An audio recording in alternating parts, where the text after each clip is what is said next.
മുഖവാക്ക് ജനത്തെ വിഡ്ഢികളാക്കുന്ന അമേരിക്ക-ഇസ്രായേൽ ഭിന്നത. സാധാരണഗതിയിൽ ഇസ്രായേലിനെതിരെ UN രക്ഷാസമിതിയിൽ വരുന്ന ഏത് പ്രമേയവും അമേരിക്ക വീറ്റോ ചെയ്യാറുണ്ട്. കഴിഞ്ഞ മാർച്ച് 25-ന് ഗസയിൽ ഉടനടി വെടിനിർത്തണമെന്ന പ്രമേയം രക്ഷാസമിതിയിൽ വന്നപ്പോൾ അമേരിക്ക വീറ്റോ പ്രയോഗിച്ചില്ല. അമേരിക്കൻ പ്രതിനിധി യോഗത്തിൽ നിന്ന് വിട്ടുനിൽക്കുകയായിരുന്നു. പ്രമേയം പാസാവുകയും ചെയ്തു.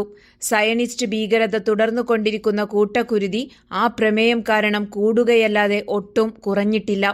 രക്ഷാസമിതി പ്രമേയം പാലിക്കാൻ ഇസ്രായേലിന് ബാധ്യതയുണ്ട് എന്ന മട്ടിലുള്ള പ്രസ്താവനകളൊന്നും അമേരിക്കയുടെ ഭാഗത്തു നിന്നുണ്ടായിട്ടില്ല. തൊട്ടുടനെ ബില്യൺ കണക്കിന് ഡോളറിന്റെ ആയുധങ്ങൾ ഇസ്രായേലിലെത്തിക്കാൻ അമേരിക്ക ഏർപ്പാടാക്കുകയും ചെയ്തു.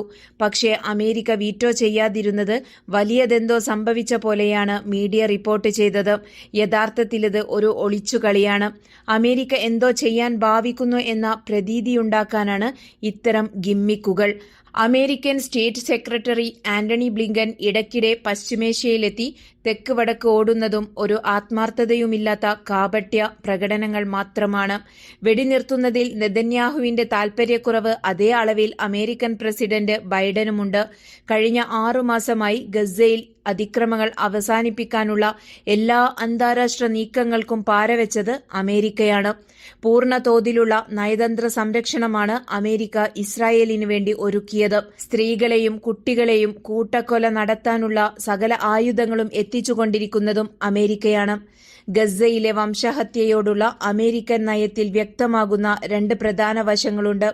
രാഷ്ട്രീയമായി ഇസ്രായേലിനെ സഹായിക്കുന്ന കേവലം സഖ്യകക്ഷിയല്ല അമേരിക്ക. ഈ വംശഹത്യയിൽ ഇസ്രായേലിനെ പോലെ പങ്കാളിയാണ് അമേരിക്കയും. കഴിഞ്ഞ ഡിസംബർ അവസാനത്തിൽ 230-ലധികം യുദ്ധവിമാനങ്ങളാണ് അമേരിക്ക ഇസ്രായേലിലെത്തിച്ചത്. ആയുധങ്ങൾ നിറച്ച 20 കപ്പലുകളും. നെതന്യാഹു ബൈഡൻ സംഘർഷം മുറുകുന്നു എന്ന മട്ടിൽ വാർത്ത വരുമ്പോഴും ആയുധമെത്തിക്കുന്നത് കൂടുകയല്ലാതെ കുറയുന്നില്ല. അമേരിക്ക ആയുധമെത്തിച്ചില്ലെങ്കിൽ യുദ്ധം തുടർന്നു കൊണ്ടുപോകാനും ഇസ്രായേലിന് കഴിയില്ല. ഇതാണ് അമേരിക്കൻ നയത്തിന്റെ കാതലായ ഒന്നാമത്തെ വശം. ഊതിവീർപ്പിക്കപ്പെടുന്ന അമേരിക്കൻ ഇസ്രായേൽ ഭിന്നത അരങ്ങേറിക്കൊണ്ടിരിക്കുന്ന ഗസ വംശഹത്യയെക്കുറിച്ചല്ല എന്നതാണ് രണ്ടാമത്തെ വശം.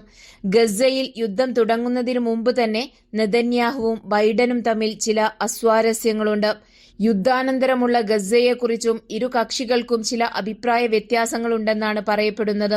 ഇവ പെരുപ്പിച്ചു കാണിക്കുകയാണ്. അമേരിക്കൻ പ്രസിഡന്റ് പദവിയിൽ 2ാം ഊഴം തേടി ബൈഡൻ തെരഞ്ഞെടുപ്പിനെ നേരിടുന്ന വർഷം കൂടിയാണിത്. അമേരിക്കയിലെ പുരോഗമന ഡെമോക്രാറ്റുകളും അറബ് വംശജരുമൊക്കെ ബൈഡന്റെ ഗസ നയത്തിൽ ഒട്ടും തൃപ്തരല്ല. ബൈഡന്റെ വിജയസാധ്യതയെ അത് പ്രതികൂലമായി ബാധിച്ചേക്കും. അവരെയൊന്ന് മയപ്പെടുത്തിയെടുക്കാൻ ചിലതെല്ലാം താൻ ചെയ്യുന്നുണ്ടെന്ന് വരുത്തണം. അതിനുവേണ്ടിയുള്ള കളികളാണ് ഇതൊക്കെ. യുദ്ധം നിർത്തിക്കിട്ടാൻ അമേരിക്ക നടത്തുന്ന ശ്രമങ്ങളാണ് എന്ന് തെറ്റിദ്ധരിക്കുന്നവരാണ് വിഡ്ഢികൾ. വേണമെന്നുണ്ടെങ്കിൽ അമേരിക്കക്ക് ഈ വംശഹത്യ എന്നേ തടയാമായിരുന്നു.